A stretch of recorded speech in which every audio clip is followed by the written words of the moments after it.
I think a lot of it can be explained by positioning. So I think if we go back to the spring, the market was getting, very short dollars, very long euro. And I think that's part of the equation that maybe gets a little bit overlooked here because, we all talk about the dollar. We've been talking about the dollar all year. But if we think about the euro, we go back to the spring, that was strong in its own right. And that was related to Germany's debt brake, and the momentum or the expected momentum about the German economy that was expected to come from the fiscal spending.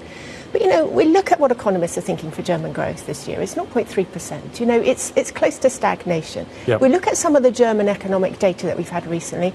A lot of it is pretty disappointing. And we look at the headwinds still. Well, now, if you like, they've got the additional headwinds. They've got tariffs from the US. They've got a stronger euro than where it was at the start of the year. And they've still got, the competition from China. They've still got relatively higher energy prices, although they have come down. And in some sectors still, labour shortages too. So there's a lot of headwinds there. The data hasn't been great, and I think there's some disappointment coming through. If we look at the criticism recently from the IFO, they were saying, look, where is the structural reform we need in Germany?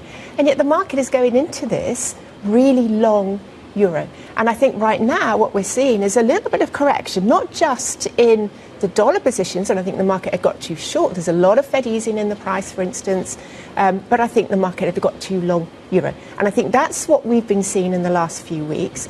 The news flow has been the trigger points, the catalyst, but it's, I think, all about positioning. Just putting